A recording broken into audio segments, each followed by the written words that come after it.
Hey super friends, and welcome to Crisis on Infinite Podcasts, the podcast crossover event of the year. The skies have turned red, the Monitor has arrived, and we need to put a team together to save the multiverse. My name is Neil, and I'll be piloting the Wave Rider for this first episode of Crisis on Infinite Earths. I'm joined by my regular host from the GYCO podcast, Martin. Say hello, Martin. Hello, Martin.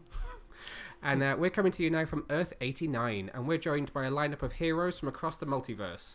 I'll hand it over to you guys to introduce yourselves, but let's go ladies first, and we're going to the Paragon of Hope from Earth 11. Would you like to introduce yourself? Hello. I feel a bit vulnerable because it's just me, not my co-pilot, Chris. I'm Nicola from We Have a Hook podcast. Hello. Welcome to the Wave Rider. Thank you. Next up, we have two of the Titans from Earth 9. Guys, if you can take a break from hunting down Blackfire, would you care to introduce yourselves? Absolutely. We are Earth 9. I'm Jib, and this is Rob. Hello. Hello. Welcome to the Wave Rider. Thanks. And last, but by absolutely no means least, coming to us all the way from the deepest, darkest depths of Earth 43, we've got Ben. Go ahead and introduce yourself. Hi, Ben from X-Geeks, and I cannot wait to get started. Glad to have you with us. Thanks. So in this episode, we're going to be tackling part 1 of Crisis on Infinite Earths, which was the Supergirl hour of the crossover. It goes without saying, from here on in, this podcast is absolutely, completely spoilerific. So if you have not watched Crisis yet, you probably want to... Well, actually, why have you tuned in to begin with? But you might want to go away and watch it and then come back. And why haven't you watched it? Fools. Why? Exactly. But I figured before we jump into talking about the episode, as we're right at the beginning, we should probably talk a little bit about what we were all hoping for from this huge 5-part event. So, Nicola, I'm going to start with you. What were your kind of major hopes for Crisis? A bit of a resolution, really, because, I mean, they've teased, like, the Flash's death, they've teased Arrow's death. Obviously, I don't want it to happen, but they've teased it for so long now. I'm like, oh, is something actually going to happen, if that makes sense? It's true. I kind of forget that the whole Flash vanishes and Crisis thing goes all the way back to the pilot. It's crazy. Yeah, that newspaper. Yeah. And also Lucifer. Thank you. Yes. Okay. Well, we'll talk a bit more about him when we get to part 3. Ben, what about you? What were you hoping for? Basically, I just wanted this crossover to, I wanted that Infinity War Endgame kind of feel, because it's going to be Stephen Amell's, last swan song is the Green Arrow. He kind of started it all, and I just kind of, I want a really good resolution to the Green Arrow arc. I want it to go out on a high. I want there to be no little story threads left unresolved. I wanted loads of Easter eggs. I just wanted to be absolutely bombarded just with reference, and just really, because they're getting really, really good at these crossover events, and each one seems to be getting better. And because of the kind of the story, because it's Crisis on Infinite Earths, it had to be big. It had to be, I wanted just something very, very special, and I think we've got it. Awesome. Rob, what about you? I'm just going to copy what they've just both said. Because it does feel like with Arrow ending that it's kind of the end of maybe the first part of the Arrowverse. So like having it all kind of tied up and having a conclusion to what's been happening so far. And like Nicola said about we've been teased with the Flash vanishing since season 1. Yeah, that's kind of what I was hoping, that it'd all be kind of tied up and you'd move on to something new. Yeah, cool. Martin? I just like all the Easter eggs. I want to see something that's not been done before. So link the film and with the TV, but link everything together, which is what I was hoping for. Okay. Anything else? It's just more Titans and Doom Patrol. Right? Shoehorn them into everything. Okay, Jim, what about you? Everything. I just wanted everything. All of the things. All of it. Just give me it all. The book is so packed with everything that I was just like, give me as much of that as you possibly can in my eyes. And so far, I feel like they have. Oh, and Superman. Just all Superman. All of the Superman. All of the Superman. All of it. I think you've pretty much all covered it. I think the same thing for me. I wanted to see them tie in the movies. The whole, Ben, what you were saying about having that Avengers kind of moment definitely is something. It would be so cool if this whole thing ties up with everyone coming together in some huge scene. I think I might be possibly wanting a little bit too much there, but definitely from my perspective, I just want to see how much of DC they could cram into this. Yeah. Especially kind of given that they had a bit of breathing space from seeing what Marvel did with Infinity War and Endgame, to be able to see how people reacted to that and then mashing up that universe to say, okay, we might be on TV, but we can do it better and we can do it more and we can do the things that you didn't get to see in that one. Well, that's the thing, because I think it's very unlikely that we're probably going to see something like that on a DC scale at the cinema. With because now they're going to they've moved away from the kind of the DCEU stuff. They're going to do the solo films, so we're not going to get that epic Justice League kind of moment for a long, long time. So I think at least in the TV, in the TV shows, if they can just give us that moment, I still think even though it's on TV, they can still do a really, really good job of it. It's like Jim said, the book is so thick. It's like there's so much in it, and there's so many great things they could do to do a big kind of like a TV splash page of all these heroes from the Arrowverse. Just bring them all in and just really just go for it. I want that. I want that now. Give it to me now. I think I said to you guys in a message earlier that I'm going to end up wishing Christmas away because I just want the next part. Oh yeah, definitely. So far away. So far away. Yeah, but in a way, I feel like I can wait for the last part because I just feel like something bad's going to happen. True. Yeah. I mean, we kind of do know that something bad's going to happen. There's no way out of that one. Yeah. No. Okay, so my next question that I wanted to ask you guys was, were there any guest stars who were kind of top of your wish list that you wanted to see in this? So, Jim, I'm going to throw it out to you first. Who were you hoping for? Who was top of that list? Superman. Specifically Tom Welling, to be fair. He's the one person that hasn't returned in any way. Because we've had Dean Cain be in, he was in... Supergirl? He was in Supergirl, but before that, he was also in Smallville. Oh, okay. So he's actually come back to the universe, and obviously Brandon was already part of it, and he'd already kind of made hints to like Supergirl. Oh, she looks just like my cousin. But the one person we'd never had is Tom Welling. So for me, I was just like the fact that they actually managed to do it. It was a huge deal for me. Smallville was such a big part of my life, and 10 years of a show, it kind of dominates your entire life. So to be able to bring that character back, that's what I wanted, and I got it. So I'm happy. There's a really interesting interview snippet that I read today from Mark Guggenheim, I think, where he was talking about how they got Tom Welling to agree to it, and apparently they'd already written the scene, and they went to him and said, "This is exactly what we're gonna pitch to you." And he read it and just said, "That's literally the only scene anyone could have written that I can't say no to." Nice. Wow. Yeah, I thought that was interesting. Because I wondered whether they would have gone to him and done the, okay, now we know you never wanted to do it during the show, but this is kind of a one-time thing. Will you put the suit on? He wouldn't have done it. He wouldn't have done it. That's Why? I think there's a lot to it. it. There is a lot to it, but I think the fact that for the longest of times, he wanted as far away from that character as is humanly possible.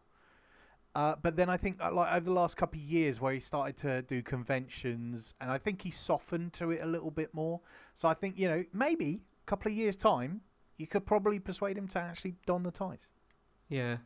He's in Lucifer at the moment, isn't he? Or was that... He is. Season 2, wasn't it? Yeah, season 2, yeah. Yeah. He's really good in it too. He is, actually. Yeah. I was really surprised, actually. Yes, he's a good bad guy. Spoilers. Yeah. Okay, Martin, your wish list? Everything Batman and Titans. I want them all. All of them. All of them. So, George Clooney? No, not too far. So not everything then? Not everything. No nipples. Yeah, but I was about to say nipples. Hopefully you were going to say that after I said not George Clooney and not before. Just in general. It's like, I want Just more nipples. You want to watch out for her. Any minute now she's just going to say, McClunky. Oh, no. Please. Oh, well, actually, Please, no. Nicola, I'm coming to you next. So what was your wish list? Oh, the top of there, obviously it's going to be, which is not possible at all, but Henry Cavill would be amazing. Which I don't know. I'm still really sad about, but hopefully he can come back. I don't know. That's another story for another podcast. Also, There could be some stock footage. You never know. well, maybe. I loved the picture of him with the mustache from Justice League, by the way. I thought it looked great. Yeah. Anyway, sorry. Titans would be great just to see that kind of universe come into it as well. And also Lucifer and Constantine meeting. I thought that would have been fantastic. Oh, someone's definitely feeling very lucky at the moment then. Rob, what about you? Yeah, I was hoping to see the Titans, and maybe a little bit of Doom Patrol as well. So even though it was like a tiny little flash, it was nice to have the Titans in it because it just joins up those universes. Yeah, it does. Although if rumours are to be believed, the cast of Titans aren't very happy about it. Oh, Really? Yeah, there's a rumour going around that they were against being in it because they supposedly see themselves as being a bit more dark and a bit more serious, and felt that being tied in would be would kind of soften the image of Titans, which I don't know if I believe it or not. It's completely a rumour, so absolutely pinch of salt. The only thing, if you follow any of the cast on Twitter, the morning after, or kind of as we were waking up after part 1 had been on and that cameo appearance had happened, there were tweets from 2 or 3 of the cast members. Didn't say anything. They were just gifs of randomly Muppet characters doing strange things. Like Connor Leslie had tweeted one of them bashing his head against a wall, and Ryan Potter, who plays Beast Boy, had tweeted Kermit the Frog typing an angry letter out on a typewriter, and people are interpreting that as either some sort of cast issue about who was in it and who wasn't in it, or the fact that they didn't personally want to be in it. Somebody who claims to have insider info, who's been not too bad in terms of some of the stuff they've picked up on this season and been talking about before it happened, says that they have an insider who said it's actually about the fact that the cast weren't given final say and that the footage was just sold from Warner Brothers to Warner Brothers, like within departments, to be able to use it. I just don't see the big deal. No, me neither. I thought it was a great addition, to be fair, because, I mean, apart from the fact that obviously it was Earth 9, yes. It made sense. You know, we also got a nod to the Keaton verse. So it's just like, they've done their best to say all of this exists together, just on separate Earths. And I love that idea. That's something definitely. that I've always gone in with, that's when they were like, back in the day when they were like, oh, they need to put Stephen Amell as the Green Arrow in the Justice League film, and I'm like, you don't need to do that. They can be totally separate because they're on different Earths. It makes sense in my head. So I don't know what the problem is. So I'm not having it. I'm going to write a letter. Yeah. Angry letter. Dear Mr. Yeah, an angry. Rob, fetch me my quill. Ben, who were your people that you were hoping to see? The only one that I really, before I knew before they kind of agreed with all the people that was going to be in it, I really wanted Kevin Conroy, and before he was even announced that he was going to be in it, just because he is my Batman, and I really wanted to basically kind of see that kind of older Bruce Wayne, the Batman Beyond, is that kind of really old, angry, hates everything. He's lost completely, he's lost the track of what Batman used to be and all his principles, and just to have Kevin Conroy, as a live action Batman, and that's all I really wanted. And then I heard that literally the next day he was cast into it. Oh, brilliant! Well, I'm going to get that, but I didn't know how, what they would do with the character. But yeah, so that, and of course Constantine, just because I absolutely love Constantine. Woo! Nice. Yes. It's a resounding nod from Martin there, as if to say, yes, Constantine, I agree. Oh, sorry, I forget you can't see me nod. No, this is called a podcast. Yes, sorry. Oh, can I add someone to my list? You can. Go on then. You could probably argue that he may have already been in it. Right. Swamp Thing. Oh, how's he already been in it? Well, they could say it was a passing twig or something. He was over there. Did you see him? It's one of those trees hanging out at Wayne Manor, yeah? Yeah, in the leaf in the wind. Yeah. Gale just blew him past. All right. Well, that leaves me. So well, obviously, I'm going to have to go with something that no one has said, which I'm shocked and appalled at all of you for not saying it. But Oh, God. Birds of I Prey. knew you were everyone. gonna Oh, of course. God. How did we not know? I'm literally where I am sitting right now. In front of me is my DVD shelf, and I can just see it. Birds of Prey. Are you the only person that owns that? Oh, burn. Probably. Yeah. Do you know what? It was actually, we're probably not supposed to admit to this, but it's the first TV series that I ever pirated. Really? Yeah, That's a choice. I know, isn't it just? Were you the only person downloading it? Probably. In theory, if you look back, it wasn't poorly rated. It was just that Warner Brothers was so uptight at that point about control over its characters that they allowed them those 3 leads and then didn't allow them to even just use the name Gotham City. They forced them to change it to New Gotham and then basically said you can't use any major villains and you can't have Batman, but you can have him for that one scene at the beginning of the pilot. And then there was no way it would ever succeed because they weren't allowed to do anything in the world that they were supposed to be in. So I think I just enjoyed the fact that it tried to be successful and then just went, fuck it, we can't. Sounds like the new Harley Quinn film. Yeah. Smallville kind of did the same though, didn't it? It wasn't allowed access to all of the characters, which is why you had Impulse rather than the Flash and things like that. It was weird how they're like, this is the hill we're going to die on. You can't call it Gotham City, but you can call it New Gotham. That's ridiculous. It was a loose spin-off. Yes. Yeah. Because you've got that one reference in the pilot of Birds of Prey where they're like, yeah, some weird stuff's been happening with meteor showers. Yeah. So they were, they're probably not my number one, but I was excited at the idea of them bringing them back just because it's nice for them to tie that off. They were your number one. No, Don't Conroy lie. is my number one. Okay. Definitely Conroy. Just after being Batman for so long in computer games, animated films, animated series, to give him the chance to actually play Bruce just once on screen was just, the guy deserved it. Absolutely. Definitely. Do we not? Although spinning off from that, do we not think that we needed a Mark Hamill? Because let's be fair, he is not only Joker, but he is also Trickster. Yep. You know, so it's just like, bring him in. Just give him that like on screen. Just give him an on-screen laugh or something, please. They kind of did that in Birds of Prey. Did they? Well, they did it. They did it in Arrow with Harley, didn't they? You never saw her, but you heard her voice. Really? Yeah. Yeah, so in Arrow, the first time you ever met Task Force X and went to the bunker, you just saw the back of her head, didn't you? Yeah. She was stood in a cell. You just saw the pigtails. And you heard her voice, and it was Tara Strong doing her voice. Yeah. So in the pilot of Birds of Prey, that first scene that's like the flashback that tells you everything that happened, you see Batman fight Joker, and then they do the killing joke in live action. He goes to Barbara's house, and you see him shoot her.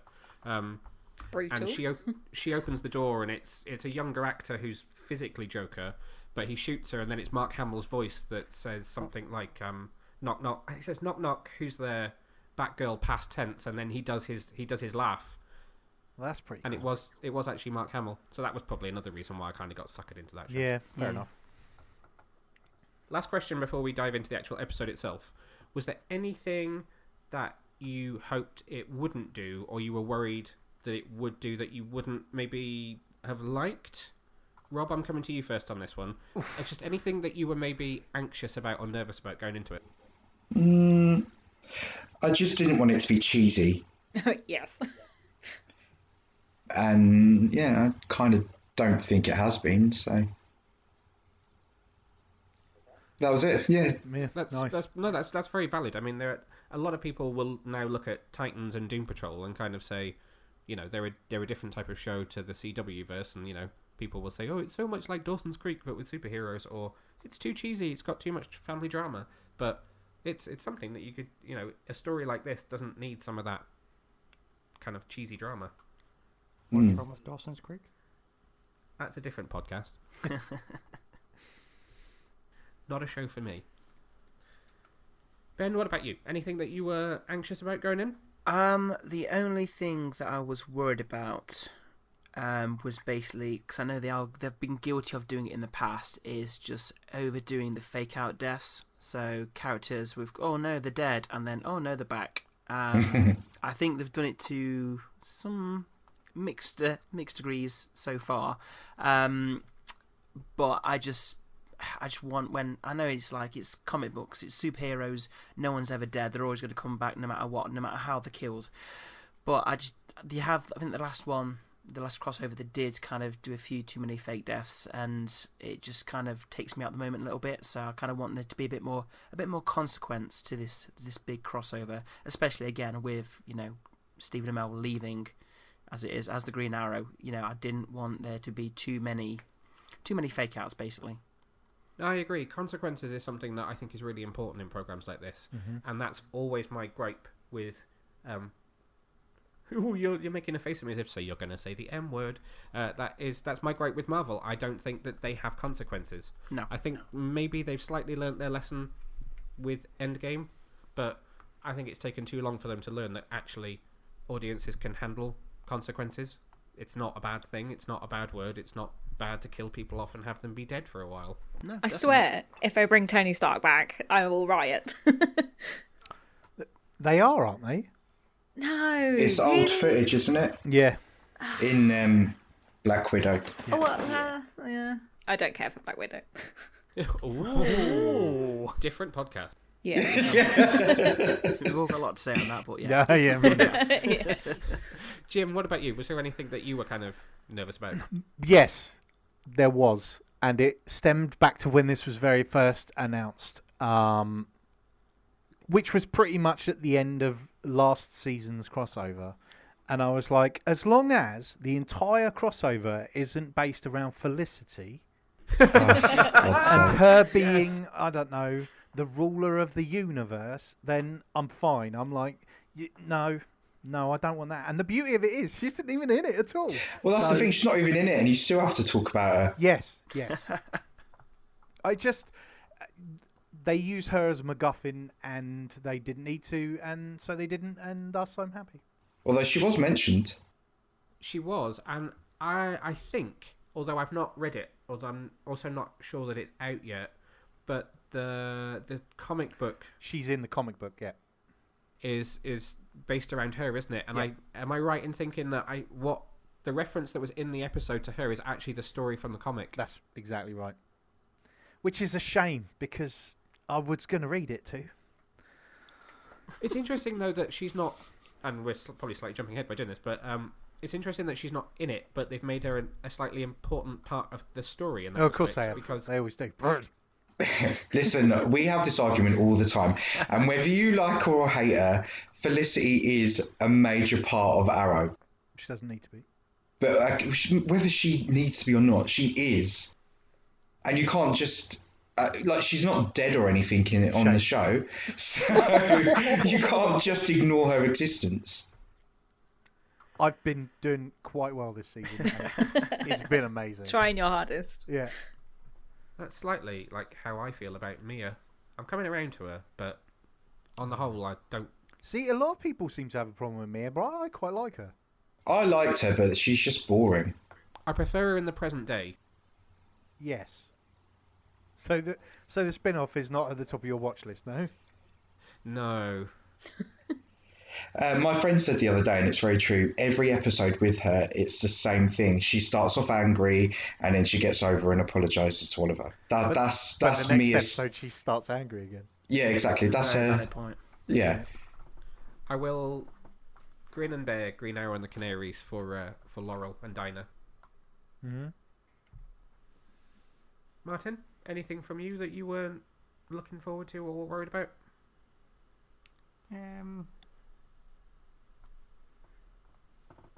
Just that it was going to be done badly, so I didn't want them to shoehorn lots of references in just for the sake of it. Yep. So I want it to be done in a tasteful way that complements the story. Yep. Which I think they have done. Okay. It's not a case of, let's all have those references in that don't make any sense and don't mean anything to anybody, but we got them in. No, that's true. I mean, the last thing you want is for them to just signpost far too much for the sake of it and lose the story. Yeah. Nicola, what about you? I think two main ones. One was possibly giving away all the cameos and not having any surprises. And the other one was Harley Quinn. Your favourite character? Yeah.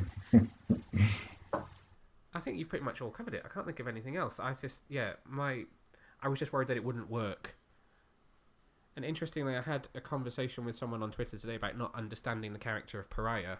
And I just sort of explained to them that actually it's almost a literal translation from the comic book. He is just someone who is paying a major penance by being dragged around by the Anti-Monitor and watching worlds die. Bringing a bit of drama. Yeah. But it's interesting to see how, for a general audience that's not read the comic book, how some of those things that completely make sense to us don't make sense to them at all. Yeah. It's tough though. Like we said at the beginning, there's so much to fit in. And they've cut out a lot of the extraneous nonsense to try and keep it sort of relatively fine-tuned. And so far, I think they've done a really good job. Yeah, I would agree. Right, I think it's time we get down to business and talk about this first episode. Let's do it. Where do we start? I guess we start at the very beginning, which is those cameos, which I know we've just touched on, who we were all hoping to see. So in this episode, at that very beginning tease, we got Robert Wuhl, who came back as Alexander Knox from Batman 89. Nice to see that he hadn't actually perished during the Joker's menacing parade around Gotham that still scares me to this very day. on the teeth. And his massive gun. Martin's laughing at me because I always thought that Joker was riding on a giant set of false teeth, and I only realised in complete adulthood, like 5 years ago, that it's actually a cake. I would have liked him riding on a set of false teeth. That would have been cool. I just figured Joker throws false teeth around. Yeah, that makes sense. Makes sense to me, mate. Anyway, it made Gothamite Claire think that I was very special. And me. So then we got to see your friends, Jason Todd and Hawk from Titans on Earth 9. Yeah, we did. I'll be honest, right? They're good ones. Yeah, but, I thought they picked quite well. But personally, Nightwing. I would have loved Nightwing. Yeah. Yeah. No, I don't think they should have chosen Hawk. He just kind of stared. What was he doing? I mean, it's kind of just footage that they Yeah. then threw a red thing over. But for me, I was like, well, yeah, no, fair enough. It's enough. There was a cutscene from the season 1 finale that no one's ever seen, I think. Yes. It'll be the only footage we'll ever get to see from it. #, release the OG finale. Oh, I wonder when that was going to pop up. But did you see those shots of it, though? It looks so good with Doom Patrol and everything. Ah. Anyway, that's another podcast.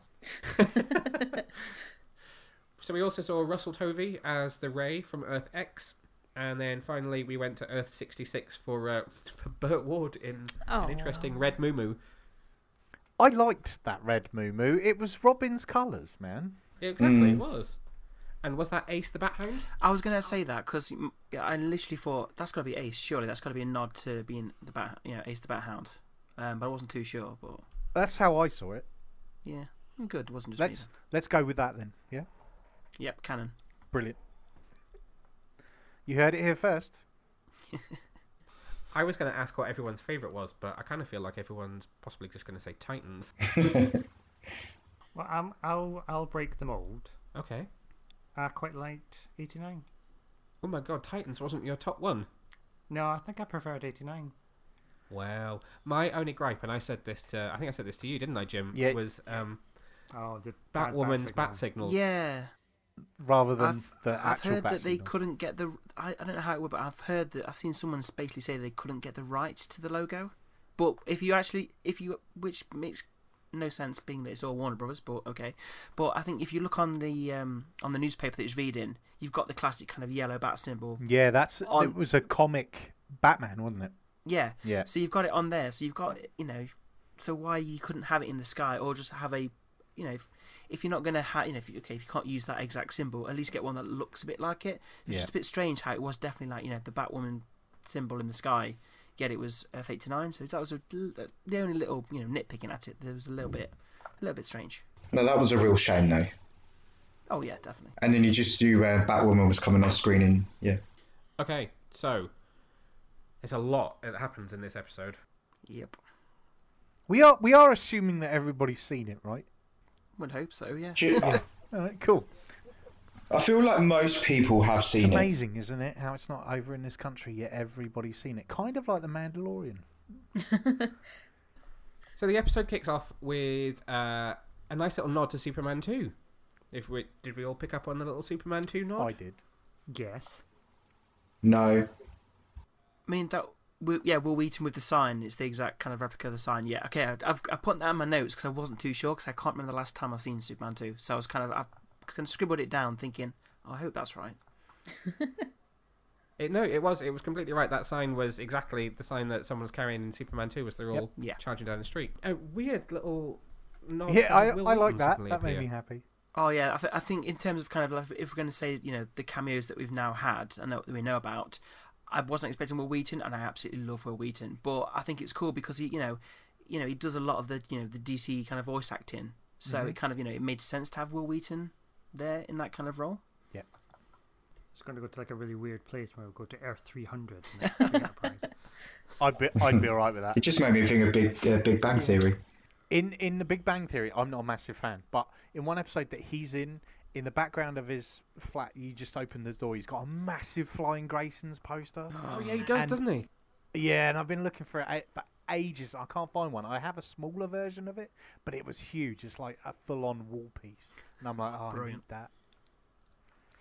Anyway, there you go. So I thought that this episode was actually, at least for the first act, was really well paced. The way it, from the moment she kind of defeats the dragon, which, okay, slightly random, it really doesn't stop. The earthquake starts, you go to Argo, you see Lois and Clark, you get to meet baby Jonathan, he gets put in the ship, thrown to Earth, Argo gets destroyed, and it snowballs from there. So I kind of wanted to get, what were your guys' takes on how the episode was paced and how the story played out? Feel free to free for all and shout out on this one. I have a general comment about Kryptonians, Okay. and they're not very prepared for a crisis. They only ever have one ship. Only ever one pod, and can only fit one small child. And they were copying the words that his dad said to him as well. So. Yeah. Did anybody else catch that? Was it just me? No, I thought that as well. No, I think. Yeah, no, there's I a missed bit. that one. Yeah, there's a bit where they put him in the pod, and it's just like we'll always be with you, even in the face of our deaths, which is exactly what Marlon Brando said to little Clark when he sent him off at Superman the movie. Also, can I just say about consequences? We know that they weren't going to die, right? Yeah. So why did they make it? Oh no, the Earth's died. Oh no, oh here they are. We rescued them, sort of thing. Yeah, you are right. Yeah, they have their own series Yeah. coming next year, so pretty obvious. I think that the first episode started off really well, and then maybe it's just because I want everything now. It just died down a little bit and got a little bit flat, and then I started to worry that maybe this isn't going to be what we wanted it to be. But then I don't know if that's just because the episode revolves around Agreed, Supergirl. 100%. There was a bit where Supergirl and Superman are having a chat, and they're just having this really chat about how down they're feeling, and I'm like, the world is ending. You're the two most powerful people on it. Should you not be doing something else? I know, gotta get the priorities right. Yeah. They're supposed to be like the most hopeful people as well, right? And Superman was in the dumps. He was like, oh, everything's rubbish. I'm rubbish. And yeah. And actually, like Nicola just said, she's the paragon of hope. No hope. Don't think so. And I've got to say this, right? I'm on the side of Lena Luthor in this whole season. Oh, So me we're too. still Oh god, she really annoyed 3 me. episodes behind. She annoyed Okay, me this well- episode. But feel free to spoil it, don't worry. Supergirl is properly sitting in her ivory tower at the moment, and Lena Luthor's had a bit of a bad run of it. And I think, personally, she's... All right, there's some things that she's done that maybe not the best. But I think her reasonings behind it are actually fairly right on, and Supergirl's just being a bit of a dick, if I'm honest. Well, really, if you listen to what Alex said to Lena, everyone in their life knew that she was Yeah. Supergirl apart from her. Now, would you not be pretty pissed off? Especially How when do you not know, though? I'm sorry. Because she's got the glasses, Nicola. And she puts her hair in a ponytail Although and she's it just is weird Kara. how Kara and Supergirl's hair colour changes at the exact same time. Yes. And they both got a fringe at the same time. One Yeah, thing that I do think is quite interesting with these crossovers is even though like there are no title cards that show, this is the Supergirl hour, this is the Arrow hour, you can still tell which is which because they bring You in can some tell of the, who's driving the episode, absolutely. They might have some of the supporting cast members, which is kind of a giveaway, but I kind of also feel like it has some of the pitfalls of that series as well. So like Supergirl, way too much exposition. So when they're first in the DEO in this episode, and Jean is just suddenly like, the Monitor, he came and tasked everyone last year with the book, and basically Technology. He then retold basically the whole story of Elseworlds, and I thought, okay, we didn't need that, but I guess it's helpful for people who don't remember. I mean, I think in terms of being helpful, it was very helpful for me because, I hate to admit it, I've never watched a single episode of Supergirl. Don't do it. I know. Well, that's Ben, you're not what I've missing kind of anything. heard, so I'm kind of like, I'm kind of pleased about that in a way. So my only kind of knowledge of like any of these characters have come from the crossover events. So I was a little bit nervous going to this one, and right, so this is going to be the Supergirl episode, and straight away I'm looking at characters that I don't know who you are, and I was worried that I was going to, is this going to take me out the story? But to be fair, I think they did a really good job. Coming from someone who's never seen an episode of Supergirl, that I still kind of, it was easy to kind of, I got to grips with the story very quickly, and I never really kind of felt that I was out of place. Even kind of characters that I hadn't seen before, I could still understand their motives. I could understand what they're doing, their drives. So I think, from my standpoint, I think the episode does a really good job in that case. That it doesn't, you don't need to have seen every single episode to get everything. So I think just overall, going again back to the pacing, I just think it works really well by moving at such a kind of a quick speed that you get all this information, but you're not kind of having to think about it too much. That's really interesting, actually. Thanks for that, because that's a good perspective that was completely lost on me. But it's good to know that actually that worked for you and that helped you get into it, with it not starting in something like Arrow or Flash or one of the ones that's more widely watched and more widely understood. Yeah, exactly. Nice. I think another good thing is that it kind of carries on from the last crossover, so they're still kind of talking about things that they did together when they saw each other last, and that might help with that. I've kind of forgotten who Batwoman hadn't met.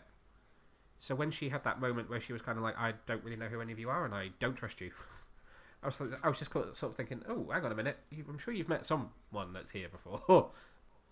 Did she try and punch someone as well? She punched Harbinger, who at that point would not be referred to as Lila, but now is referred to as Lila again. Well, that's understandable. I love Lila. Lila at best is a plot point. Well, she is, but I just think it's nice that she's had something To to be do fair, for the last few episodes. I was worried that Felicity was going to be Harbinger, so I'm like, yeah, fair enough. Go ahead, have it. Oh, can you imagine? Can you imagine? Oh, livid. I would have been livid. I do think as well that they've done something with Batwoman in the crossover that makes her a whole lot more likable than she definitely. is So on this her was own going to show. be something I was going to say to you guys, because from kind of all of the conversations that we've had while we've been setting this thing up, no one's really enjoying Batwoman that much, apart from Alice? I'm going to say us, but I probably more mean me than you. Yeah. Okay. It's not that I'm not enjoying it. I like the characters. She is not working for me, and it's not a character thing, it's an actress thing. I just don't think she's likable. Very likable. No, yeah, not like Jinx. at all. No. But in this crossover, I really liked her. Yeah, again, And I thought like, she you know, added the show. a really nice element to it. Yeah, definitely. I think the crossovers, because when she first appeared in the last crossover, I'm not a fan of Ruby Rose anyway, because I just think she's, not a big fan of her acting style, let's say. But I thought she was great in the first crossover, and then I've watched the show, and it's a bit of a struggle. But then again, in this crossover, there's been no point when I've been like, do you know what, I didn't like that. I think in the crossover events, they really get it. So I don't know if they need to change the writers on Batwoman or do something different with the show. Because in the crossovers, they really seem to get it, and she does become a lot more likeable. Do you think that maybe that's because she doesn't have to carry it? Yeah, more than likely. She's maybe probably, more yeah. reactive to other things than having to be, I'm number one, I'm here. Let's look at this. Yeah, I think that definitely could be. Yeah. Could be. Yeah, I think she's struggling. But do you know what it is as well? I remember maybe it was episode 3, possibly, of Batwoman. She kind of got a little less angsty and had a bit more humour and a bit of sarcasm, and I think that's what they've done with her in this, and it just breaks up the moodiness. Yeah.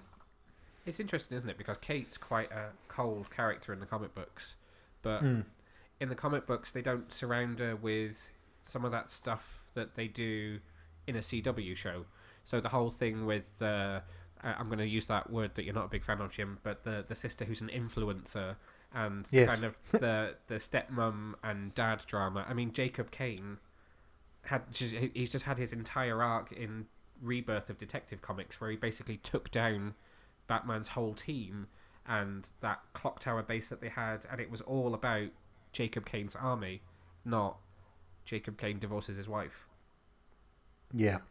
So I feel a little bit like the Batwoman show has got a little bit too caught up in, although they're interesting characters, some of the soapy drama, and it doesn't maybe work so much with her character. No, but weirdly, it's too quite like her, and I don't know what it is, but I quite like her. Do you not think also they've jumped into a heavy storyline straight away? Yeah, there was no build up. They just literally launched straight into it and just expected to kind of run with it. And I think it's been more of a, rather than just kind of hitting the ground running, I think it's been a very slow start. The kind of, I think they just need to do, scale it back a bit and just ease her into it again. Like I said, she's carrying her own series now. It's all on her, and I just think that's where it's struggling. I agree. Yeah, I think, Jim, we said that on our podcast a few weeks ago, that it was just too much. Well, I said it anyway. I don't know if you agreed. It's just never too agree much with all at you, once, Rob. and it's like when you're right. Yeah, it's true. I feel like it's on her show. It's just too much all at once. Yeah.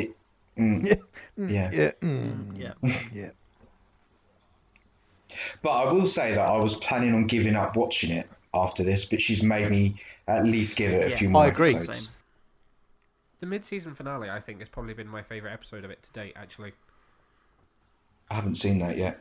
There were some interesting kind of plot moments in that one, and I think her characterization was a bit more like you find her in this episode. Maybe not quite as far, but well on the way to being more like this. Yeah, well, that's good.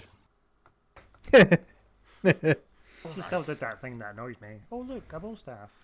Yeah, I do think we're going to end up talking about Batwoman for far too long, but I do think that there's an over-reliance on pointing out gadgets that then become very important later on in the story. Yeah.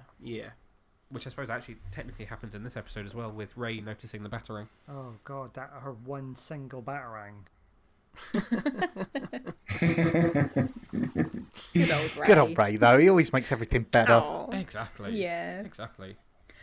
So, okay. So, question: what or who? Sorry, should I say? Is your favourite character, your standout person in this episode? Ben, go first. You go. Oh, that's a difficult one. I'm probably gonna say, well, they didn't really do much.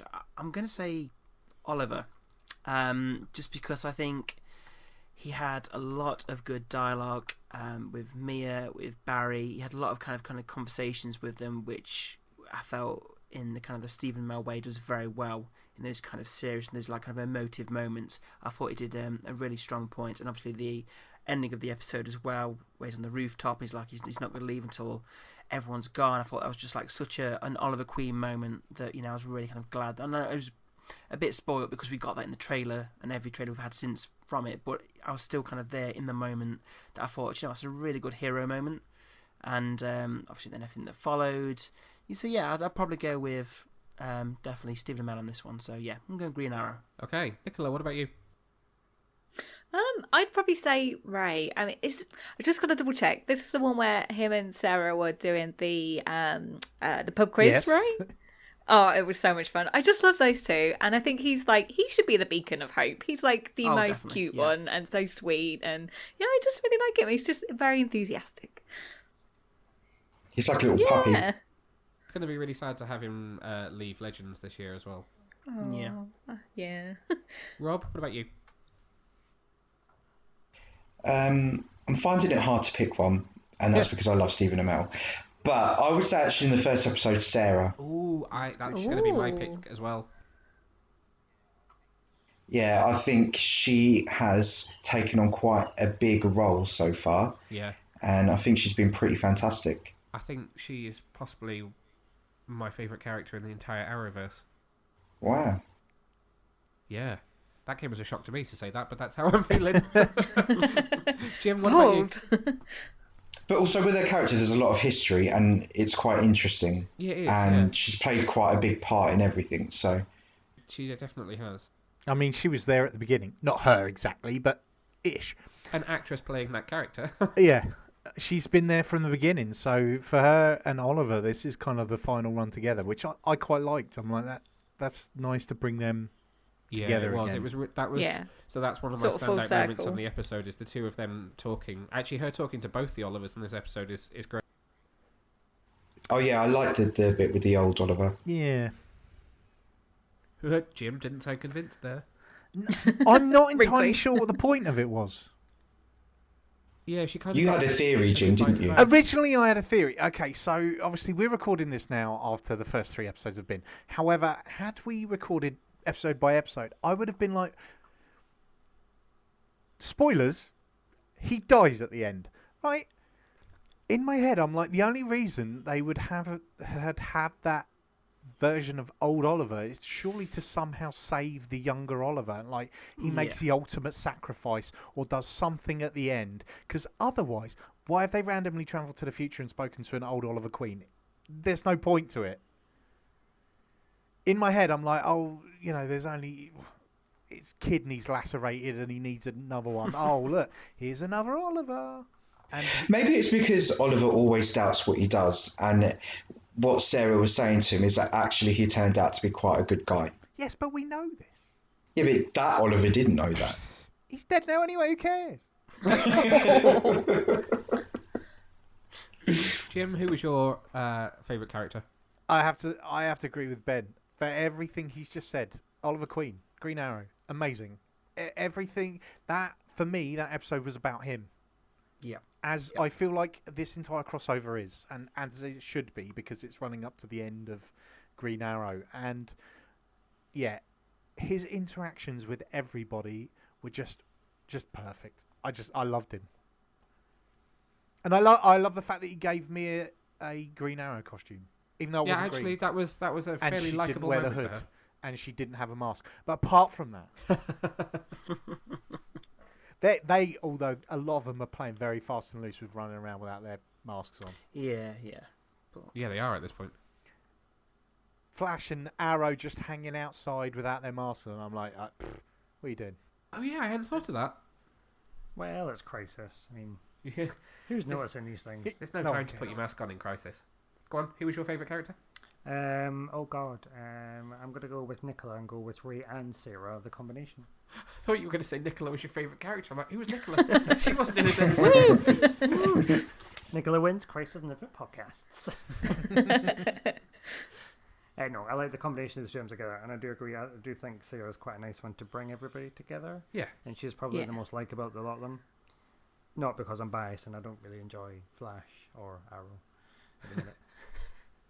What? No, Again, why are you here? Sarah would definitely be my pick as well. I do, however, really like, and had never anticipated it, the pairing of Ray and Kate, Batwoman. There's something that really works between the two of them. Like, when she grabs his hand when he's like, ooh, nice costume. I thought that was quite funny. And then when they pair them up again as they're wandering around by the tower, and then when he does, when he takes a batarang, there's just, I don't know what it is, but there's something a little bit sparky about the two of them that I quite like. There was a nice little chemistry there. Yeah, I think it's because one's so hopeful and the other one's so dire. I was just going to say they're both, at opposite ends of the spectrum, so the kind of like, I think it works in that kind of sense. Yeah. One thing actually, it's like me and you. No, thanks. One thing that I kind of didn't like actually in the same moment when she grabbed Ray's hand was that face that Alex made at her. So I felt like they were kind of saying, "Oh, we've got two lesbian characters, so they need to be sparky," which didn't feel necessary. And Alex they've done that with Alex before as well. She just made a face, and I thought, "Okay, unnecessary." Wasn't it Alex and Sarah that had a little thing? Yes. Yeah. Yeah, we've been there, done that. We don't need it again. No comment on Alex's loose morals. It's a crossover. It doesn't count if it's a crossover. What happens to the crossover stays at the crossover. So, actually, it's a good point that you say that. I loved when Sarah said, I promised the team they wouldn't have to take part in another crossover. Yes. Oh, yeah, that was funny. Yeah, it was very funny. Didn't they say that again in the second one? Or third one. They were like, no, it was when Ralph turned up and Frost said, "Oh, it's his first crossover." First crossover. Yeah. I thought that's brilliant. The fact that they can be that meta, that they just referenced what they're actually doing is hilarious. And that's also so Legends of Tomorrow. It is, isn't it? Yeah. I loved it. Okay, so next kind of topic I thought might be worthwhile talking about is those action scenes, because I've noticed that a few people on social media have not really liked the fisheye lens camera flying around battle scenes. I really like them. I'm with you. I same. really enjoyed them. Yeah, same. I felt like it was something different, something we hadn't seen before, and it really That's pulls what I you thought, into the action that was happening. I would, however, love to see the raw footage without the CGI shadow ghosts, just to see the stunt doubles kicking nothing. Like, do you mean the Dementors? Because they were just Dementors. They were. Yeah. They were blue. You could have been a little bit more imaginative there. It's like a blue Dr. Manhattan Dementor. Yeah. I'm trying to remember. That's a weird crossover. Comic book fans, what do they look like in the comics? I'm trying to remember. Just a shadow, isn't it? Is it a literal shadow? I think they're shadows, yeah. Everybody's opening their comic books. If you can only pages going right now, that is because I'm literally frantically flicking through me because I too. can't remember. But I think they are just shadows. I think I'll be looking all night for it. I don't know. I thought they definitely took a they were page from Arrow's book in the way they did the fight choreography. It didn't feel like the fights from Flash or from Supergirl. It felt more like the real kind of raw fight scenes that you get in Arrow that are really well choreographed. Yeah. I think, in terms of the kind of fight scenes, I think, the one thing I love about Arrow is the one-shots they do, and the really kind of big, kind of spectacles. They kind of did like a half-hearted attempt at kind of like a nice little kind of fighting action sequence with a big one-shot. And I just feel like that was going to be, actually Oliver dies at the end, so we're not going to get Green Arrow in that kind of, we're not going to see him in another one-shot again. So I think that's probably one of my only disappointment thing about the episode was that they didn't have one of those kind of iconic Arrow kind of fight scenes where it was just that one big long shot panning around all the characters. You had them all there. You can just CGI in all the Dementors as much as you want. It doesn't really matter. So I think that's the only downside that I did have with the fight scene, that I just wanted my one final one shot. I think there's still a chance we're going to get it. We've still got the Arrow episode to come. Yeah, true. But I guess what? I'll hope. I'll live in hope. Could be old Oliver, could be young Oliver, could be, spoiler alert for episode 3, Spectre Oliver. Yeah. Well, there was a little trailer, wasn't there, at the end of this episode? Yeah, they didn't give too much away in this trailer, did they? No, but you did see Oliver in it.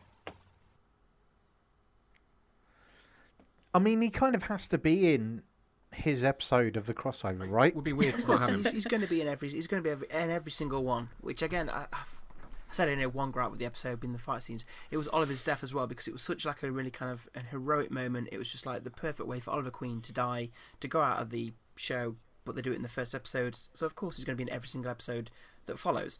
So again, I'll go back to my initial point about kind of too many kind of fake out deaths.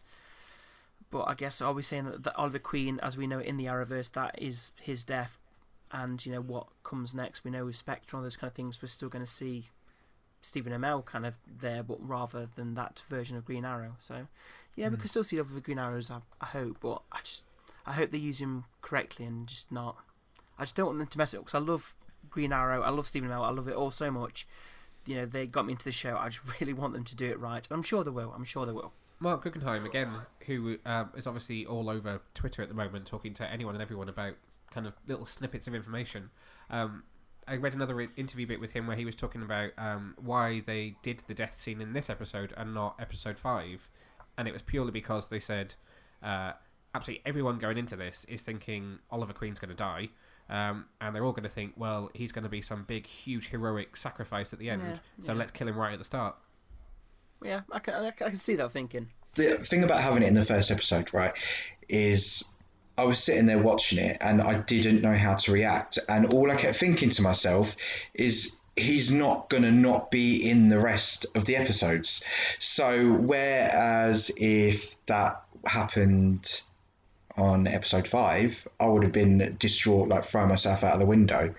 But watching that, I was just like... It's not. Oh, you think he's joking? Yeah.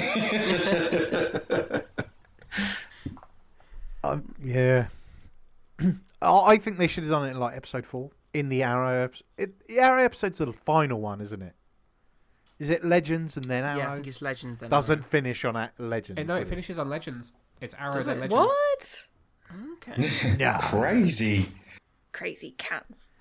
In which case, I think they probably should have saved it for then, because then you're like, oh, well, he's definitely going to be in the next. Wait, he's dead. Yeah, that's true. Because, yeah, I think you're right. We're going to end up with diminishing returns with him in every single episode. Yeah. His death is not going to feel as important as it did by episode 5. I totally agree. And also, he's going to be a different Oliver as well. Rob does not like that. Rob does not like the idea of it being a different Oliver. No, it's not that. It's just, does that maybe take away the fact that anything bad that happens to him now, does that kind of take away the fact of that you'd be sad about it because it's not really the same character? Possibly. I mean, again, I'm with you on that, Rob, and I totally agree with you so much that I'm just, I really want this done well, and it's not going to be the same. But I guess we just got to live and hope that obviously we've still got 2 more episodes to go that we've not seen yet. So maybe they've already thought about this, because I've seen a lot of comments of people like attacking the writers on Twitter saying, "Oh, you haven't done this, you haven't done this," and they're just like, "Yeah, talk to me in 24 hours time," and then they've been proven wrong. So we'll give the writers enough slack that hopefully they will do it. But yeah, I am very nervous that we're going to get something that's not. That doesn't do kind of Stephen Amell and the Oliver Queen's Arrowverse legacy any justice. Yeah, I'm scared we're going to get a Lost or a Game of Thrones ending. Don't. I like the Lost ending. No one likes the Lost ending, Jim. I like the Lost ending. If you watch it again when you're older, I will never watch it again because I wasted 6 years of my life to find out it was all a bloody dream. Well, purgatory. It's purgatory. It's very Anyway, there's still a couple of episodes of Arrow after the crossover, though. One of those is the backdoor pilot for Green Arrow and the Canaries. So you've got to imagine that final episode is going to be him going around saying goodbye to everybody, right? Yeah. Then I think that's your emotional send-off. Yeah. Because I know Rob's going to be in pieces. Listen, I was distraught after the season finale of season 7, so...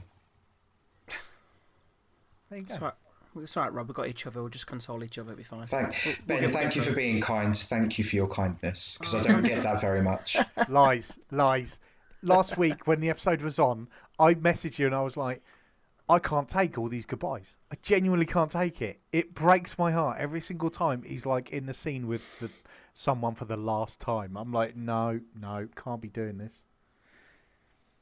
Because this is kind of what began it all. You know? It did. Without this show, we don't have everything that we've got. We don't have all these future series that come in. So it is bittersweet because personally, I think this season of Arrow has been one of the best. It has. It really has. So really good this season. I've not really, I didn't lose focus with it as much as some people have, but I do think that this has been a huge improvement this series. So, you know, go out on a high, but at the same time, then you're kind of left with this. That's how good it was, and it's not here anymore. That's you know, and that's a shame. It's better to be that way than thinking, thank God it's over. No.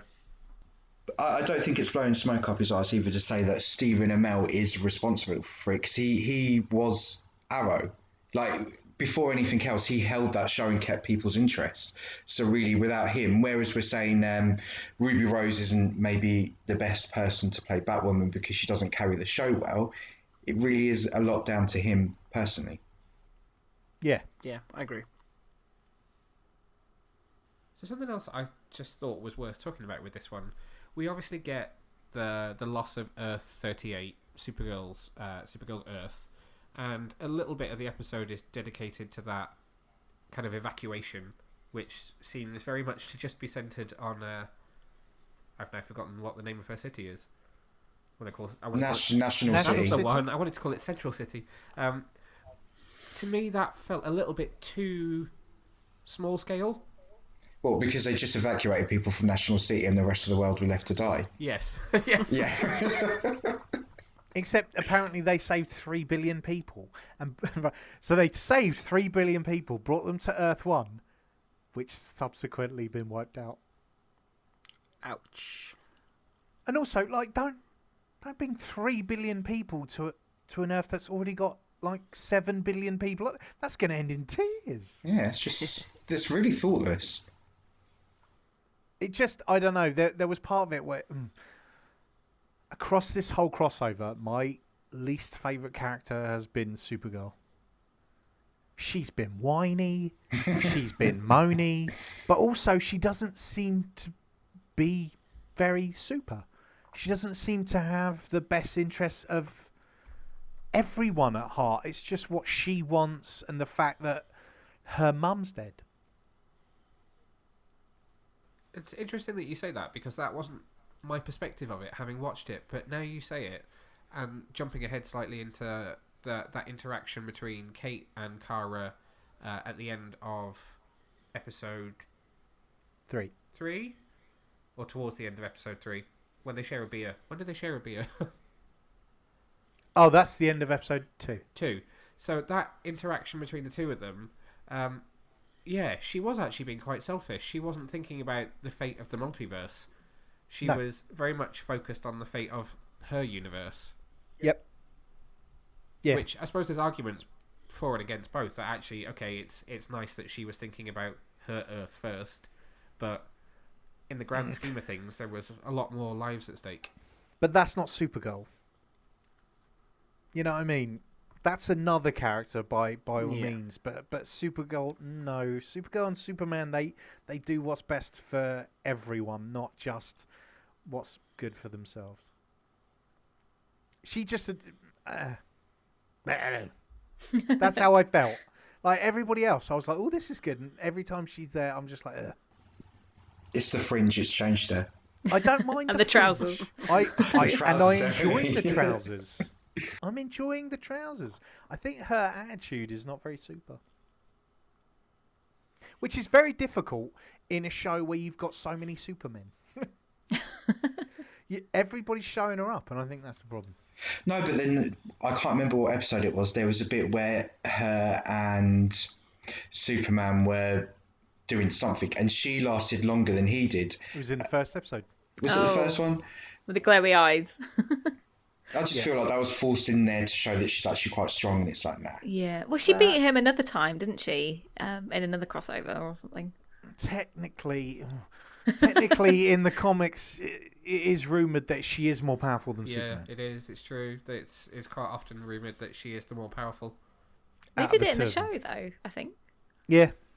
Well, they need to kind of enforce this in the Arrowverse because she looks weak. Yeah, I'll agree with that. Anyway, I'm just trying to think if there's anything else from this episode that we need to pick up on. Oh, I think there's one thing. Can I just... Yes, go for it.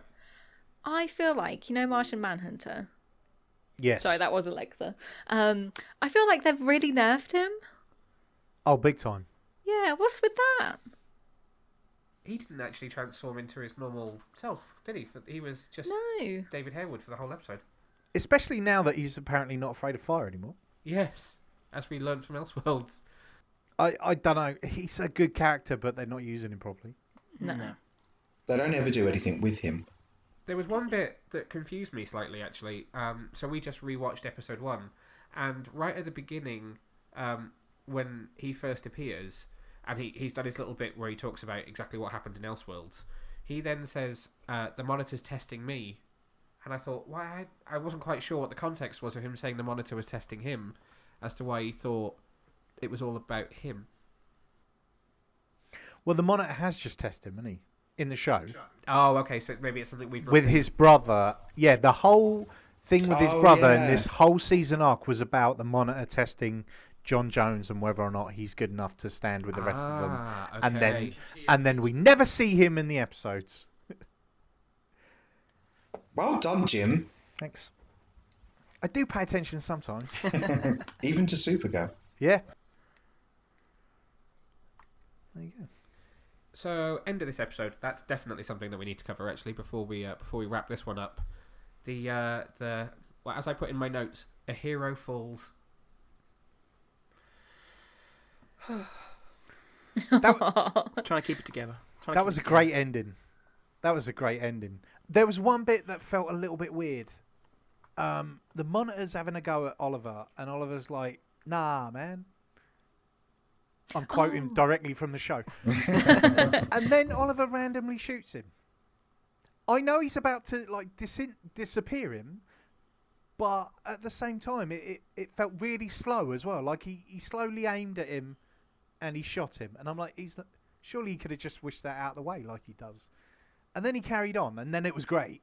But I was like, that was just a really weird little bit. It was a bit odd, wasn't it? And I actually didn't appreciate the visual effects in that. I thought that was a little bit tacky when the Monitor suddenly went kind of hazy with his electricity he got a bit bolts. electrocuted, didn't he? Yeah. Felt all a bit Donna Troy for a minute. Electrifying. Yeah, too soon. It's too soon. Are you okay? I can't do it. No? Wonder Woman can swing off lightning. Donna Troy can't hold up a girder. When Superboy stood right next to her. He just didn't think. Yeah, sure. I think a lot of people didn't think with that bit. Good. Anyway, so yeah. Am I right in thought it thinking was this is the first time that Oliver's ever had an empty quiver? Yes. Don't get me started on the quiver. quiver that's never empty except just when he really needs it. So you felt this was a bit too convenient, didn't you? Well, we just watched it. So 1 minute. So when he standed up, the quiver was full. Yeah. And then he falls over and the quiver is empty. Did they all just fall out? Maybe they all fell out. Surely Just looked doesn't around he have like a... Go on. Sorry. I was going to say, does he not have like a backup weapon like Legolas? Yes. He used to have a little crossbow on his wrist. Yes, I think so. Yeah, but that's only going to take out one or two of Exactly. Yeah. those Dementors at best, and there was a lot of them. Maybe Mia took them all. Maybe this is the plot. Yeah, I knew I This didn't is like the plot twist. She wants her dead dad. Dead. Yeah, whatever. That dead. Yeah, Dead. that's the one. I did appreciate though that after the quiver was empty, we got a nice little slow-mo moment of him standing up and being like, "I'm still gonna fight." The only Yeah, thing I that's would have pretty cool. appreciated slightly more, which would have gone a little bit Buffy season 5, would be if he'd run in slow motion and kind of dived off that building into a crowd of those shadows. We're in heels. Wearing heels. That wasn't where I was going with that. Buffy always wore heels. Okay. I'm glad that that's what you took away from that show. Well, you're going to make it more interesting. Feminist to the core. Of all the people on this panel that were going to be a feminist, I did not think that it was going to be you. Well, someone's got to. But anyway, back to my point. I liked that they at least, if we didn't have to see the moment that he was all cut up and then blasted back to Earth 1, that at least we got to see him kind of go out fighting. Yeah, I like that. And also I'm glad because I was watching it on a train packed full of people and I was like, don't cry.